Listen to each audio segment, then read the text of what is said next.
ನಾವು ಈಗ ಮೇಲ್ಕೋಟೆಯಲ್ಲಿರುವಂಥ ಒಂದು ಗುಹಾಂತರ ದೇವಾಲಯದಲ್ಲಿದ್ದೀವಿ. ಮೇಲ್ಕೋಟೆ ಯೋಗ ನರಸಿಂಹ ದೇವಸ್ಥಾನದ ಹತ್ತಿರದಲ್ಲೇ ಈ ದೇವಸ್ಥಾನ ಕೂಡ ಇರೋದು. ಯೋಗ ನರಸಿಂಹ ದೇವಸ್ಥಾನದ ಉತ್ತರ ಭಾಗದಲ್ಲಿ ಈ ದೇವಸ್ಥಾನ ಇರೋದು. ಇಲ್ಲಿ ಎರಡು ಗುಹಾಂತರ ದೇವಾಲಯ ಇದೆ. ಇದು ಮೇಲಿನ ಗುಹಾಂತರ, ಇನ್ನೊಂದು ಕೆಳಗೆ ಇಲ್ಲೇ ಇದೆ. ಕೆಳಮಟ್ಟದ ಒಂದು ಗುಹಾಂತರ ಇಲ್ಲಿ ಪಕ್ಕದಲ್ಲೇ ಇದೆ. ನನಗೆ ಈ ಸ್ಥಳದ ಬಗ್ಗೆ ಮೊದಲು ಗೊತ್ತಾಗಿದ್ದು ಕನ್ನಡ ಸಿನಿಮಾ ಜನ್ಮ ಜನ್ಮದ ಅನುಬಂಧ ಫಿಲಮ್. ನಾನು ಲಾಕ್ಡೌನ್ ಸಮಯದಲ್ಲಿ ಕೂತ್ಕೊಂಡು ನೋಡಿದಾಗ ಈ ಸಿನಿಮಾದಲ್ಲಿ ಒಂದು ಸೀನಲ್ಲಿ ಈ ಗುಹೆಗಳು ತೋರಿಸಿದ್ದಾರೆ. ಅದು ನೋಡಿದಾಗ ಸಿನಿಮಾ ಸಂಪೂರ್ಣವಾಗಿ ಮೇಲ್ಕೋಟೆಯಲ್ಲಿದ್ದು, ಈ ಗುಹೆ ತೋರಿಸಿದಾಗ ನಂಗೆ ಗೊತ್ತಿತ್ತು ಮೇಲ್ಕೋಟೆಯಲ್ಲಿ ಸುತ್ತಮುತ್ತ ಎಲ್ಲೋ ಇದೆ ಅಂತ. ಅದು ಲಾಕ್ಡೌನ್ ಟೈಮಲ್ಲಿ ನೋಡಿದ್ದು.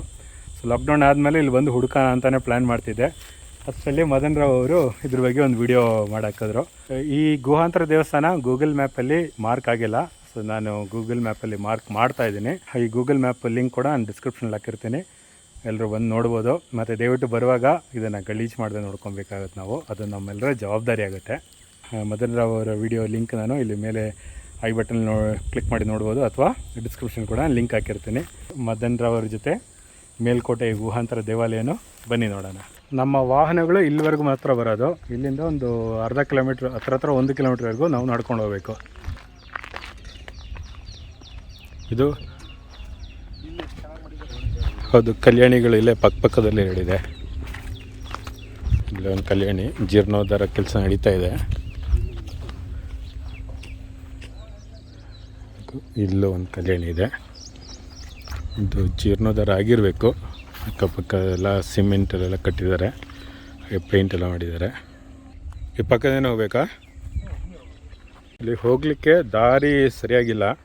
ಸೊ ನಾವು ಈ ರೀತಿ ಒಂದು ಸ್ವಲ್ಪ ಅಡ್ವೆಂಚರ್ ಮಾಡ್ಕೊಂಡು ಹೋಗಬೇಕಾಗತ್ತೆ.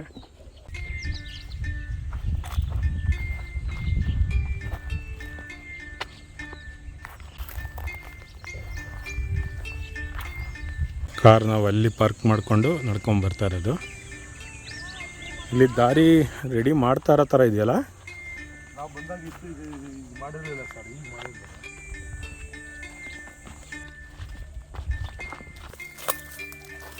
ಅಲ್ಲಿ ಮುಂದೆ ಒಂದು ಮಂಟಪ ಅದು ಮಹಾದ್ವಾರ ಅಲ್ಲ? ಓ, ಅಲ್ಲಿ ಕಾಣ್ತಾ ಇದೆ ಗುಹೆಗಳು ಎರಡು. ಇಲ್ಲಿ ಮೇಲೆ ಹೋಗೋಕ್ಕಾಗುತ್ತಿಲ್ಲ ಗೊತ್ತಿಲ್ಲ. ಮತ್ತು ಇಲ್ಲಿಂದ ಸುತ್ಕೊಂಡು ಹೋಗ್ಬೇಕಾಗುತ್ತೆ. ನಾವಿವಾಗ ಫಸ್ಟು ಕೆಳಗಿನ ಗುಹಾ ದೇವಸ್ಥಾನಕ್ಕೆ ಹೋಗ್ತಾಯಿದ್ವಿ. ಇಲ್ಲೇ ಒಂದು ಮಂಟಪ ಥರ ಇದೆ, ಕಲ್ಯಾಣಿ ಕೂಡ.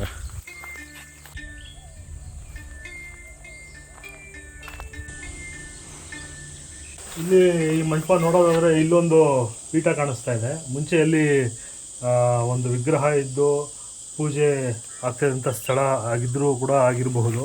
ಹಾಗೆ ಕೆಳಭಾಗದಲ್ಲಿ ಕಲ್ಯಾಣಿ ಇದೆ. ಮೇಲ್ಕೋಟೆಯಲ್ಲಿ ಬಹಳಷ್ಟು ನೂರಾರು ಕಲ್ಯಾಣಿಗಳಿದ್ದಾವೆ. ಹಾಗೆ ನಾವು ಬೆಟ್ಟದ ಮೇಲ್ಗಡೆ ನೋಡ್ಕೊಬಂದು ಗುಹಾಂತರ ದೇವಾಲಯ, ಎಲ್ಲ ದೇವಾಲಯಗಳ ಮುಂಭಾಗನೂ ಮೇಲ್ಕೋಟೆಯಲ್ಲಿ ಕಲ್ಯಾಣ ಇರೋದು ಸಹಜ. ಅದೇ ರೀತಿ ಇಲ್ಲೂ ಇರಬಹುದೇನೋ. ಹಾಗೆ ಅಲ್ಲೆಲ್ಲ ನೋಡಿದ್ರೆ ಫುಲ್ಲು ತಗ್ಗು ಪ್ರದೇಶಗಳೇ ಜಾಸ್ತಿ. ಅಲ್ಲಿ ಎಲ್ಲ ಗಿಡಗಂಟೆಗಳಿಂದ ಭಾಳ ಆವೃತ ಆಗಿರೋದ್ರಿಂದ ಭಾಳಷ್ಟು ಕಣ್ಮರೆ ಆಗೋಗಿದೆ. ಇದು ಅದೇ ರೀತಿ ಯಾವುದೋ ಒಂದು ಕಾಲದಲ್ಲಿ ಪೂಜೆ ನಡೀತಾ ಇದ್ದಂಥ ಸ್ಥಳ ಇರ್ಬೋದು. ಹಾಗೆ ಇಲ್ಲೆಲ್ಲ ಕೆತ್ತನೆಗಳೆಲ್ಲ ನೋಡ್ಬೋದು. ಇಲ್ಲಿ ಉಬ್ಬು ಕೆತ್ತನೆಗಳು, ಹಾಗೆ ಕಂಬಗಳು. ಇಲ್ಲ ಇಟ್ಕೆದು ನೋಡಿದ್ರೆ ಸುಮಾರು ಒಂದು 400-500 ವರ್ಷ ಆಗಿರ್ಬೋದು. ಇಟ್ಕೆ ನೋಡಿದ್ರೆ ಇಟ್ಕೆ ಒಂದು ರಚನೆ ನೋಡಿದ್ರೆ ಈಗಿನ ಕಾಲದಲ್ಲ ಇಟ್ಕೆ, ಅದು ಎಲ್ಲ ಹಳೆ ಕಾಲದ್ದೇ.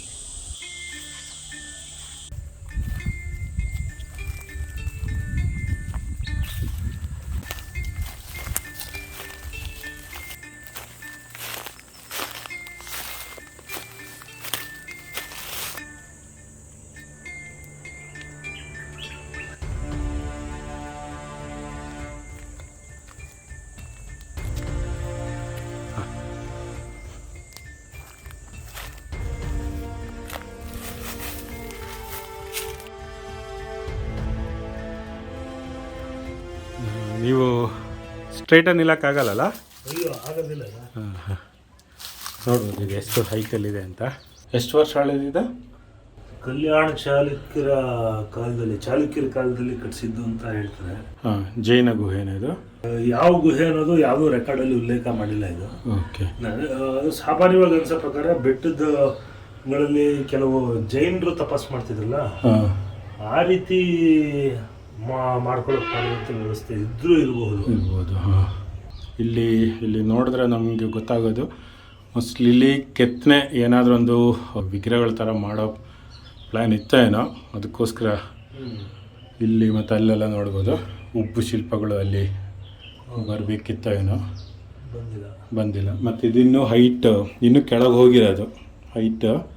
ನಾವು ಬಾದಾಮಿ ವಿಡಿಯೋಸಲ್ಲಿ ನೋಡಿದ್ವಲ್ಲ, ಕರೆಕ್ಟಾಗಿ ಒಬ್ರು ನಿಂತ್ಕೊಬೋದು, ಆ ರೀತಿಯೇ ಯಾವಾಗಲೂ ಮಾಡೋದು. ಇನ್ನೊಂದು ಕೆಳಗೆ ಹೋಗಿ ಅಂದರೆ ಇಲ್ಲಿ ಮೇಲೆಲ್ಲ ಕೆತ್ತನೆ ಮಾಡಿ ಹೌದು ಶಿಲ್ಪಗಳು ಉಬ್ಬು ಶಿಲ್ಪಗಳೆಲ್ಲ ಮಾಡಿ ಅದ್ರ ನಂತರ ಹೈಟ್ ಕಡಿಮೆ ಮಾಡಿಕೊಂಡು ಅಂದರೆ ಇನ್ನೂ ಆಳವಾಗಿ ಕೊರೆದು 6 ಅಡಿಗಿಂತ ಮೇಲಿರೋರು ಆರಾಮಾಗಿ ನಿಂತ್ಕೊಳ್ಳೋ ರೀತಿಯೇ ಇಲ್ಲಿ ಬರಬೇಕಿತ್ತು. ಆದರೆ ನನ್ನ ಪ್ರಕಾರ ಇದು ಅಪೂರ್ಣಗೊಂಡಿರುವಂಥ ಗುಹೆ ಇರಬೇಕು. ನಿಮ್ಗೇನು ಅನಿಸುತ್ತೆ? ಇಲ್ಲ, ಇದು ಅಪೂರ್ಣಗೊಂಡಿರೋ ಗುಹೆ ಅಂತಲೇ ನನಗೂ ಅನಿಸೋದು. ಯಾಕೆಂದರೆ ಇಲ್ಲಿ ಯಾವುದೋ ಒಂದು ದೇವ್ರ ಪೂಜೆ ಆಗುವಂಥ ವಿಗ್ರಹಗಳಿಲ್ಲ. ಇಲ್ಲ, ಹೌದು. ಹಾಗೆ ಮೇಲ್ಗಡೆ ಕೇಶ್ ಒಂದಿದೆ, ಅದನ್ನು ನೋಡಬೇಕು. ಅಥವಾ ಇದನ್ನ ಮೊದಲೇ ಕೆತ್ತು ಅದನ್ನ ನೆಕ್ಸ್ಟ್ ಇದು ಮಾಡಿದ್ರೆ ಏನೋ ಗೊತ್ತಿಲ್ಲ. ಈ ಮೈಸೂರು, ಬೆಂಗಳೂರು, ಹಾಸನ, ಚಾಮರಾಜನಗರ ಭೂಭಾಗದಲ್ಲಿ ಈ ಒಂದು ಚಿಕ್ಕದಾದಂಥ ಗುಹಾಲಯ ಬಿಟ್ಟರೆ ಇನ್ನು ಉಳಿದಿದ್ದೆಲ್ಲ ಬಾದಾಮಿನೇ ನೋಡಬೇಕು. ಇಲ್ಲಿ ಸ್ಥಳೀಯವಾಗಿ ನೆನೂ ಇಲ್ಲ, ಎಲ್ಲೂ ಇಲ್ಲ. ಇಲ್ಲಿ ಈ ಥರ ಇದೆ ಅಂತಾನೆ ಯಾರು ಗೊತ್ತಿರಲಿಲ್ಲ ಅಲ್ವಾ? ಹೌದು. ನನಗೆ ಬಸ್ಸಲ್ಲೆಲ್ಲ ಹೋಗ್ಬೇಕಾದ್ರೆ ನನಗೆ ಬಹಳ ಕುತೂಹಲ ಇತ್ತು, ಏನಿದು ಬೆಟ್ಟದ ಮಧ್ಯದಲ್ಲಿ ಗುಹೆ ಥರ ಇದೆಯಲ್ಲ ಅಂತ. ನೀವು ಬಸ್ಸಲ್ಲಿ ನೋಡಿದ್ದೀರಾ? ಬರ್ಬೇಕಾದ್ರೆ ಹೋಗ್ಬೇಕಾದ್ರೆ ಬಸ್ಸಲ್ಲಿ ಹೋಗ್ಬೇಕಾದ್ರೆ ಪ್ರತಿ ಸತಿ ನಾನು ಇಲ್ಲಿಗೆ ನಮ್ಮ ಫ್ಯಾಮಿಲಿ ಜೊತೆ ಬರ್ತಾ ಇರ್ತೀನಲ್ಲ, ಅವಾಗೆಲ್ಲ ನೋಡಿ ಆಮೇಲೆ ಇಲ್ಲಿ ಕಾಲೇಜ್ ಹುಡುಗರು ಕೇಳಿದಾಗ ಹೌದು ಚಿಕ್ಕ ಗುಹೆ ಇದೆ, ಮೇಲ್ಗಡೆ ಹತ್ತು ಹೋಗ್ಬೇಕು, ಯಾರು ಹೋಗಲ್ಲ ಅಂದಾಗ ಸರಿ ಇದು ಈ ತರ ಗುಹಾಲಯ ಇರೋದು ಸ್ಥಳೀಯವಾಗಿ ಎಲ್ಲೂ ಇಲ್ಲ. ಸರಿ ಇದನ್ನೊಂದ್ಸತಿ ಕವರ್ ಮಾಡ್ಬಿಟ್ಟು ನಾನು ಇದ್ರೆಲ್ಲ ಒಂದ್ಸತಿ ನಾನು ಮಾಡಿದ್ದೆ ಈಗ ಒಂದು 4-5 ತಿಂಗಳ ಹಿಂದೆ. ಸರಿ, ಆ ನಂತರ ನೀವು ಹೇಳಿದ್ಮೇಲೆ ನಾವು ಮೇಲ್ಗಡೆ ಹೋಗಿರ್ಲಿಲ್ವಲ್ಲ, ಯಾಕಂದ್ರೆ ಅವಾಗ ಮಳೆ ಬರ್ತಾ ಇತ್ತು, ಸ್ವಲ್ಪ ಬೆಟ್ಟ ಜಾರ್ತಿದ್ದಲ್ಲ, ನಾನು ಹೊರಟೋಗ್ಬಿಟ್ಟೆ. ಸರಿ, ನಮ್ಗೆ ಮೇಲ್ಗಡೆ ಒಂದು ಬಾಕಿ ಇತ್ತು. ಸರಿ, ನಿಮ್ಮ ಜೊತೆ ಬರೋದು ಒಂದು ವಿಶೇಷವಾದ ಅನುಭವ ಅಂದ್ಬಿಟ್ಟು ಬಂದೆ ನಾನು ನಿಮ್ಮ ಜೊತೆ ಇವತ್ತು. ನೋಡಿ, ಇದೆಲ್ಲ ಕೆತ್ತಿರೋದು ಹಾಗೆ ಎಷ್ಟು ನೀಟಾಗಿ ಕಾಣಿಸ್ತಿದೆ. ಹೌದು. ಅಲ್ಲೂ ಒಂದು ಸ್ವಲ್ಪ ಮಾತ್ರ ಗ್ಯಾಪ್ ಇದೆ. ಅಂದರೆ ಅಡಿಗೆ ಮಾಡ್ಕೊಳ್ಳೋ ಥರದಲ್ಲಿ ಇದೆ ಅದು. ಅಡಿಗೆ ಮಾಡಿಬಿಟ್ಟು ಪಾಸ್ ಮಾಡ್ತಾರೆ ನೋಡಿ. 5 ಪೋರ್ಷನ್ ಇದೆ. ಸೊ ಪಾಂಡವರು ಇಲ್ಲಿ ಇದ್ರು ಅಂತ ಹೇಳ್ತಾರ.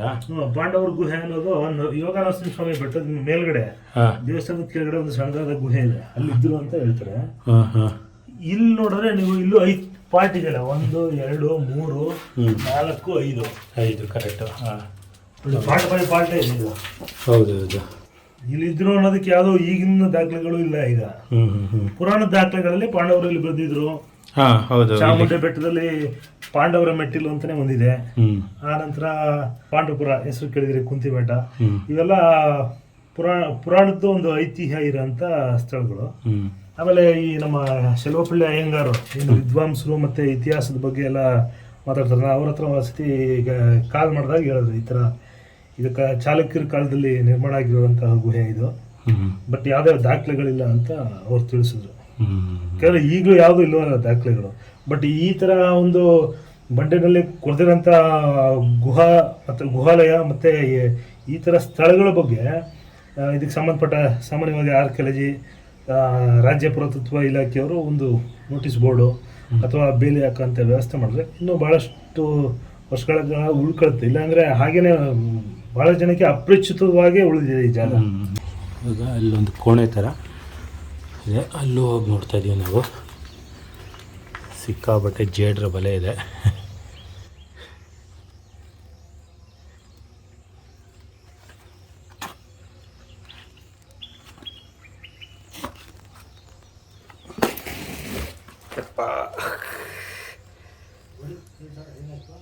ಜೇಡ್ರ ಬಲೆ ಇಲ್ಲೂ ನೋಡ್ಬೋದು. ಮುಂದೆ ಅಲ್ಲಿ ಕೆತ್ತನೆ ಮಾಡೋಕ್ಕೇನಾದರೂ ಅಂದರೆ ವಿಗ್ರಹಗಳು ಉಬ್ಬು ಶಿಲ್ಪಗಳೇನೋ ಮಾಡೋ ಒಂದು ಪ್ಲ್ಯಾನ್ ಇತ್ತು ಏನೋ.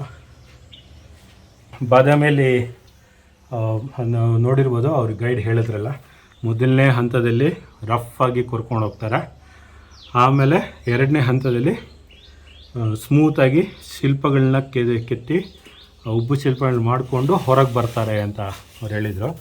ಅದೇ ರೀತಿ ಇಲ್ಲಿ ಮೊದಲನೇ ಹಂತ ರಫ್ ಆಗಿ ಕೆತ್ಕೊಂಡು ಹೋಗಿದ್ದಾರೆ ಅಥವಾ ಕೊರ್ಕೊಂಡು ಹೋಗಿದ್ದಾರೆ. 2ನೇ ಹಂತ ಮಾಡಿಲ್ಲ. ಯಾವ ರೀತಿಯದು ಪ್ಲ್ಯಾನ್ ಇತ್ತು ಅಂತ ಮೇಲೆ ನಮ್ಗೆ ನೋಡಿದ್ರೆ ಗೊತ್ತಾಗ್ಬೋದು ಅಂದ್ಕೊಂಡಿದ್ದೀನಿ. ನೋಡಿ, ನಾವು ನಿಂತಿರೋ ಹೈಟು ಮತ್ತು ಈ ಒಂದು ಗುಹಾಲಯದ ಒಂದು ಎತ್ತರ ಏನು ಎರಡನ್ನು ಸಮೀಕರಣ ಮಾಡಿದ್ರೆ ಇಲ್ಲಿಂದ ಏನೋ ಒಂದು 10 ಅಡಿ ಅಷ್ಟೇ ಇರೋದು. ನೀವು ಮೇಲ್ಗಡೆ ನಿಂತ್ಕೊಂಡ್ರೆ 5 ಅಡಿ ತಲೆ ಬಗ್ಗಿಸ್ಬೇಕಾಗತ್ತೆ. ಭಾಳ ಎತ್ತರ ಏನೂ ಇಲ್ಲ ಈ ಒಂದು ಜಾಗ. ನೋಡ್ಬೋದು, ಫುಲ್ ಏನೊಂದು 30 ಅಡಿ ಇರ್ಬೋದು, 30-35 ಅಡಿ ಇರ್ಬೋದು. ಮತ್ತೆ ಒಂದೊಂದು ಕೋಣೆ ಎಷ್ಟು ಇರ್ಬೋದು? ಒಂದು 5-6 ಅಡಿ ಮೇಲೆ ಇದೆ ಅಲ್ಲ? 6 by 7 ಇರ್ಬೋದು ಅಷ್ಟೇ. ಮಳೆ ಬೀಳೋ ಮಳೆ ಸಜ್ಜದಿಂದ ಕೆಳಗಡೆ ಬರುತ್ತೆ. ಸಜ್ಜ ಭಾಳ ಅಚ್ಚುಕಟ್ಟಾಗಿ ಕಟ್ಟಿದ್ದಾರೆ ಅಂತಲೇ ಹೇಳ್ಬೋದು. ಕರೆಕ್ಟ್. ನೋಡಿ ಎಷ್ಟು ಕ್ಲೀನಾಗಿ ಬಂದಿದೆ ಸಜ್ಜ. ಯಾಕಂದರೆ ಇದು ಪಶ್ಚಿಮದಿಂದ ಮಳೆ ಎರಚಲು ಬಿದ್ದರೆ ಒಳಗಡೆ ಬರುತ್ತೆ ಅಥವಾ ಬರಬಾರದು ಅನ್ನೋ ಉದ್ದೇಶದಿಂದ ಏನೋ ಸ್ವಲ್ಪ ಮುಂದೆ ಚಾಚಿರುವಂಗೆ ಇದೆ ಇದು. ಇಲ್ಲಿ ನೋಡಿ, ಕಂಬ ದೇವಸ್ಥಾನಗಳಲ್ಲಿ ಹೇಗೆ ಮಾಡಿರ್ತಾರೆ ಹಾಗೆಯೇ ಕೆತ್ತನೆ ಮಾಡಿದ್ದಾರೆ, ಬಾಟಮ್ ಟು ಟಾಪು.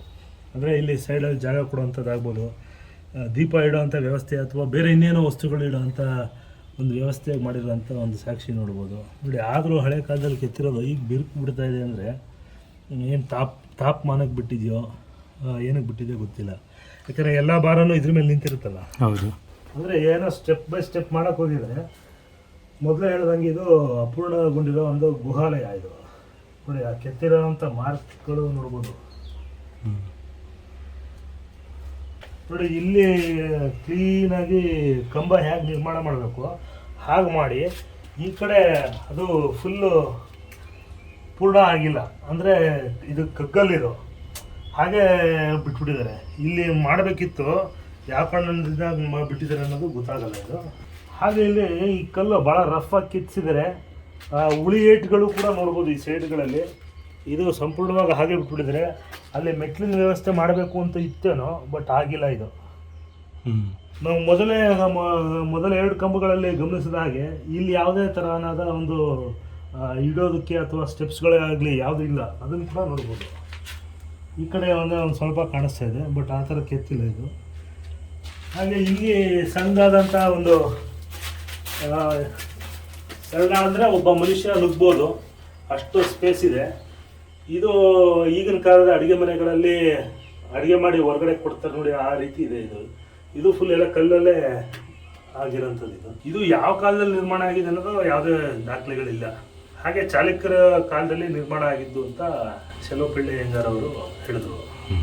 ಇದು ಸಣ್ಣದಾದಂಥ ಒಂದು ಒಳ್ಳೆ ಕಲ್ಲು ರೀತಿ ಒಂದು ಗುಂಡಿ ಮಾಡಿದ್ದಾರೆ. ಸೊ ಇದೊಂದು ಜಾಗದಲ್ಲಿ ಬಿಟ್ಟರೆ ಬೇರೆ ಇನ್ಯಾವ ಜಾಗದಲ್ಲೂ ಕಾಣಿಸ್ತಾ ಇಲ್ಲ. ಇದು ಸಣ್ಣ ಪುಟ್ಟ ಮೂಲಿಕೆಗಳು ಅರಿಯೋದಕ್ಕೆ ಇಟ್ಕೊಂಡಿರ್ಬೋದು, ಅಥವಾ ಯಾವ್ದಾದ್ರು ಋಷಿಮುನಿಗಳು ತಪಸ್ಸು ಮಾಡ್ಬೇಕಾದ್ರೆ ಗೆಡ್ಡೆ ಗೆಣಸು ತಿಂದು ತಪಸ್ಸು ಮಾಡ್ತಾಯಿದ್ರು ಅಂತಲ್ಲ, ಆ ರೀತಿ ಸಣ್ಣ ಪುಟ್ಟ ಜ್ವರಗಳಿಗೆ, ಸಣ್ಣ ಪುಟ್ಟ ಅವರ ದೈಹಿಕ ಸಮಸ್ಯೆಗಳಿಗೆ ಈ ಥರ ಗಿಡಮೂಲಿಕೆಗಳನ್ನು ಅರಿಯೋ ವ್ಯವಸ್ಥೆಗೋಸ್ಕರ ಮಾಡ್ಕೊಂಡಿದ್ರು ಅಂತ ಕಾಣಿಸುತ್ತೆ. ಇದೊಂದು ಭಾಗದಲ್ಲಿ ಬಿಟ್ಟರೆ ನೆಲ್ಲೂ ಕಾಣಿಸಲ್ಲ ಇದು. ಈಗ ನಾವು ಕೆಳಗಿನ ಒಂದು ಕಿರು ಗುಹಾಲಯನ ಒಂದು ನೋಡಿದ್ವಿ. ಇಲ್ಲಿ ನೋಡೋದ್ಮೇಲೆ ಇಲ್ಲಿಂದ ಹತ್ತಿರ ಅಂತ ಕಾಣಿಸ್ತಾ ಇದೆ. ಇಲ್ಲಿಂದ ಆಗದೆ ಹೋದರೆ ನಾವು ಅಲ್ಲಿಂದ ನಡ್ಕೊಂಡು ಹೋಗಬೇಕಾಗುತ್ತೆ. ಅಲ್ಲೂ ಸ್ವಲ್ಪ ತೊಂದರೆ ಅಂತ ಕಾಣಿಸಿದ್ರೆ ನಾವು ಬಳಸ್ಕೊಂಡು ಬರಬೇಕಾಗುತ್ತೆ, ಸುಮಾರು ಒಂದು 40-45 ಕಿಲೋಮೀಟ್ರು. ಇದು ಭಾಳ ಹತ್ತಿರನೇ, ಬಟ್ ಇಲ್ಲಿ ಯಾವುದೋ ಮೆಟ್ಲು ಯಾವುದೋ ಫುಲ್ ಕಟ್ಟಿಲ್ಲ. ಆ ಕಾರಣದಿಂದಾಗಿ ಇದು ಮೊದಲನೇ ಸತಿ, ಅಂದರೆ ನಾನು ಮುಂಚೆ ಒಂದು ಸತಿ ಬಂದಿದ್ದು, ಇಷ್ಟನ್ನು ಮಾತ್ರ ನನ್ನ ಇದರಲ್ಲಿ ಕವರ್ ಮಾಡಿದ್ದೆ. ನಿಮ್ಮ ಜೊತೆ ಈಗ ಅದು ಮೊದಲನೇ ಸತಿ ನಾವು ಮೇಲ್ಗಡೆ ಬರ್ತಾ ಇರೋದು. ಸೊ ಇಲ್ಲಿಂದ ಹತ್ಕೊಂಡು ಈಸಿ ಆದರೆ ನಾವು ಮೇಲ್ಗಡೆ ಹೋಗ್ಬೋದು, ಇಲ್ಲಾಂದರೆ ಆ ಕಡೆಯಿಂದ ಹೋಗ್ಬೋದು ನಾವು. ಅದನ್ನು ನಾವು ಮೇಲ್ಗಡೆಯಿಂದಲೇ ನೋಡ್ಬಿಟ್ಟು ತಿಳ್ಕೊಬೇಕು, ಯಾಕಂದರೆ ಒಂದು ಸತಿ ನಾವು ಹೋಗಿಲ್ವಲ್ಲ.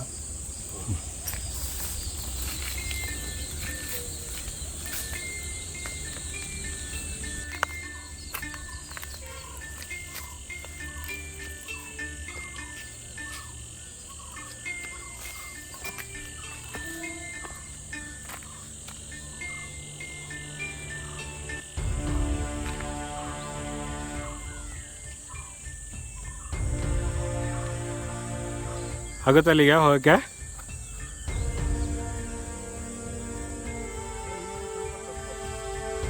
ಆಗ್ತಾ ಇಲ್ಲ, ಜಾರೋ ಚಾನ್ಸ್ ಇದೆಯಲ್ಲ. ಸೊ ಇಲ್ಲಿಂದ ಸ್ವಲ್ಪ ಸುಲಭ ಇದೆ, ಇಲ್ಲಿಂದ ಸ್ವಲ್ಪ ಇಳಿಜಾರು ಜಾಸ್ತಿ, ಹತ್ಲಿಕ್ಕೆ ಭಾಳ ಕಷ್ಟ. ಆ ಕಡೆಯಿಂದ ಸ್ವಲ್ಪ ಈಸಿ ಇದೆ, ಸ್ವಲ್ಪ ಬಳಸಾಗತ್ತೆ, ಅದನ್ನು ನೋಡ್ಬೋದು.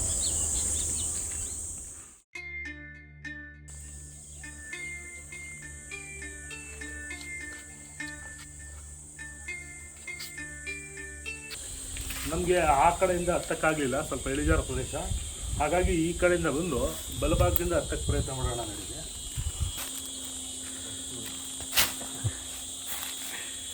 ಜಂಪ್ ಮಾಡಿದ್ದು ಸ್ಲೋ ಮೋಷನ್ ಹಾಕ್ಬೇಕಾ?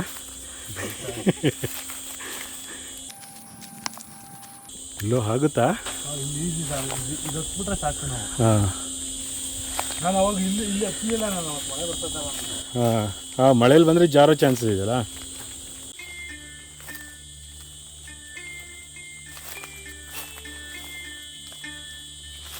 ನಾವು ಅಂದ್ಕೊಂಡಿದ್ದಕ್ಕಿಂತ ಚೆನ್ನಾಗೇ ಇಲ್ಲಿ ಸ್ಟೆಪ್ಸೇ ಮಾಡಿ ಇಟ್ಟಿದ್ದಾರೆ ನಮ್ಮ ಪೂರ್ವಜರು. ಅದನ್ನು ಸ್ವಲ್ಪ ಹತ್ರದಿಂದ ನೀವು ಫೋಕಸ್ ಮಾಡಿ ಸರ್.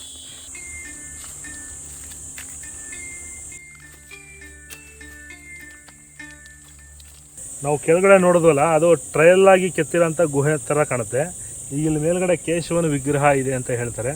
ಸೊ ಇಲ್ಲಿಂದ ಸ್ಟೆಪ್ಸ್ ಮಾಡಿದರೆ ಆ ಕಾರಣದಿಂದಾಗಿ ನಾವು ಚಪ್ಪಲಿ ಇಲ್ಲೇ ಬಿಡೋದು ಒಳ್ಳೆಯದು.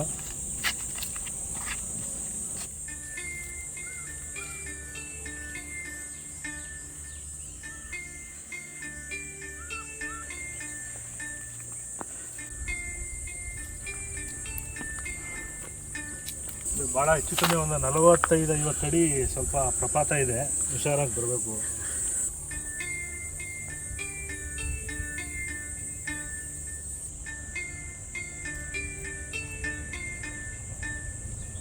ನೋಡಿ ಇಲ್ಲಿ ರಫ್ ಆಗಿ ಮಾಡಿದ್ದಾರೆ ಮೆಟ್ಲು ವ್ಯವಸ್ಥೆ, ನೋಡ್ಬೋದು. ಏನೊಂದು 5 ಮೆಟ್ಲುಗಳಿದ್ದಾವೆ.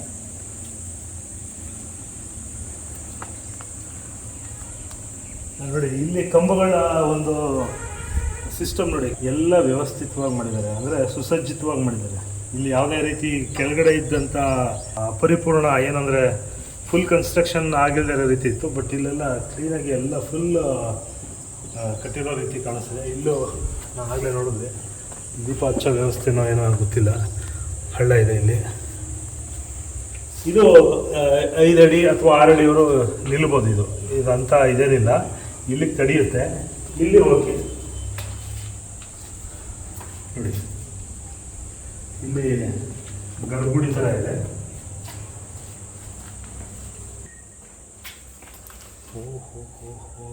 ನಾವು ಇವಾಗ ಏನು ಗರ್ಭಗುಡಿ ಅಂತ ಕೆಳಗಡೆಯಿಂದ ಬಂದಿದ್ವಿ, ನೋಡ್ಬೋದು. ಕೆಳಗಡೆ ಗರುಡದ್ದು ಚಿತ್ರ ಇದೆ, ಮೇಲ್ಗಡೆ ಕೇಶವ ಅಂತ ಹೇಳಿದ್ರೆ ಕೇಶವನ ವಿಗ್ರಹ. ಹಾಗೆ ಇಲ್ಲೆಲ್ಲ ನೀವು ಚಪ್ಪಡಿಗಳು ನೋಡಿದ್ರೆ ಆ ನಂತರದಲ್ಲಿ ನಿರ್ಮಾಣ ಆಗಿರುವಂಥದ್ದೇ. ಇವೆಲ್ಲ ಬಂಡೆಗಲ್ಲಲ್ಲೇ ಮಾಡಿರುವಂಥ ಕಂಬಗಳ ಆಕೃತಿ ಕೊಟ್ಟಿದ್ದಾರೆ. ಕಂಬಗಳೆಲ್ಲ ಇದೇ ಎಲ್ಲ ಸ್ತಂಭ ಇದಕ್ಕೆ. ಹಾಗೆ ಈ ಥರ ಚಪ್ಪಡಿಗಳೆಲ್ಲ ನೋಡೋದಾದರೆ ಇಲ್ಲಿ ಸಣ್ಣದ ಒಂದು ಮಂಟಪ ಮಾಡೋದಕ್ಕೆ ಮಾಡಿರುವಂಥ ಇದು ವ್ಯವಸ್ಥೆ. ಇದು ನೋಡ್ಬೋದು. ಈ ಬಾಗಿಲುಗಳಲ್ಲಿ ಒಂದು ನಿರ್ಮಾಣ, ಯಾವುದೇ ಬಾಗಿಲುಗಳಿಲ್ಲ. ಈ ವಿಗ್ರಹನೂ ಹಾಗೆ ನೋಡೋದಾದರೆ, ಪೀಠನೂ ನೋಡೋದಾದರೆ ಆ ನಂತರದಲ್ಲಿ ಮಾಡಿರೋಂಥ ವ್ಯವಸ್ಥೆ. ಈಗ ಅಂದರೆ ಬಂಡೆಗಲ್ಲಲ್ಲೇ ಕೆತ್ತಿರೋದಂತೂ ಅಲ್ಲ, ಇದು ಆ ನಂತರದಲ್ಲಿ ಮಾಡಿರೋದು. ಇದು ಆ ಕಾರಣಕ್ಕೋಸ್ಕರ ಕೆಳಗಡೆ ಟ್ರಯಲ್ ನೋಡಿದರೆ ಆಗಿಲ್ಲ, ಆ ಕಾರಣಕ್ಕೋಸ್ಕರ ಮೇಲ್ಗಡೆ ಮಾಡಿರ್ಬೋದು. ಹಾಗೆ ನೆಲಗಳೆಲ್ಲ ನೋಡಿದ್ರೆ, ಅಂದರೆ ಈ ಚಪ್ಪಡಿ ಎಲ್ಲ ಇದು ಬಂಡೆಗಲ್ಲುಗಳನ್ನೇ ಯಾವುದು ಫಿನಿಶ್ ಅಂದರೆ ನೈಸಾಗಿ ಮಾಡಿಲ್ಲ, ನೆಲದ ರೀತಿ. ಹಾಗೆ ಕಗ್ಗಲ್ಲ ಹಾಗೆ ಇದೆ. ಹಾಗೆ ಇಲ್ಲಿ ನೋಡೋದಾದರೆ ಇನ್ನೂ ಕಂಬ ಹಾಕೋ ವ್ಯವಸ್ಥೆ ಇಟ್ಕೊಂಡಿದ್ರೇನೋ, ಬಟ್ ಹಾಗೆ ಬಿಟ್ಟಿದ್ದಾರೆ. ಇವೆಲ್ಲ ಸ್ವಲ್ಪ ನೋಡಿದ್ರೆ ಇನ್ನೂ ಕಂಟಿನ್ಯೂ ಮಾಡ್ತಾ ಇದ್ರೇನೋ, ಮಾಡಲಿಲ್ಲ. ಹಾಗೆ ಕೆಳಗಡೆ ನಾವು ಒಳ್ಕಲ್ ರೀತಿ ನೋಡೋದಲ್ಲ, ಅದು ಇಲ್ಲಿ ನೋಡ್ಬೋದು. ಇದು ಕ್ಲಿಯರಾಗಿ ಕಾಣ್ತಿದೆ ಒಳ್ಕಲ್ಲು ನೋಡಿ. ಇಲ್ಲಿ ಕಲ್ಲಿನ ಚಪ್ಪಡಿ ಏನು ಕಟ್ಟಿದ್ದಾರೆ, ನಿಮ್ಗೆ ಆಗಲೇ ನಾನು ಹೇಳಿದ ಹಾಗೆ ಇವೆಲ್ಲವೂ ಕೂಡ ಚಪ್ಪಡಿಗಳು ಆ ನಂತರದಲ್ಲಿ ಗುಡಿ ಶೇಪ್ ಬರೋದಕ್ಕೆ, ಗುಡಿ ಆಕೃತಿ ಬರೋದಕ್ಕೆ ಮಾಡಿರೋವಂಥದ್ದು. ಇಲ್ಲಿ ನೋಡಿದಂಗೆಲ್ಲ ಇವೆಲ್ಲ ಹಳೆದೇನೆ ಬಂಡೆಗಲ್ಲಲ್ಲಿ ನಿರ್ಮಾಣ ಆಗಿರೋದು.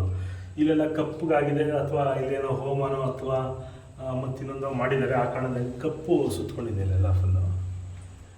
ನಾವು ಕೆಳಗಡೆ ಗುಹೆಯಲ್ಲಿ ಏನು ಸಜ್ಜೆ ತೋರಿಸಿದ್ವಿ, ಸಜ್ಜಾ ಮೇಲ್ಗಡೆದ ರೂಫು, ಇಲ್ಲಿ ಭಾಳ ಕ್ಲಿಯರಾಗಿ ನೋಡಿ ಕೆಲಸಗಳು ನೋಡ್ಬೋದು.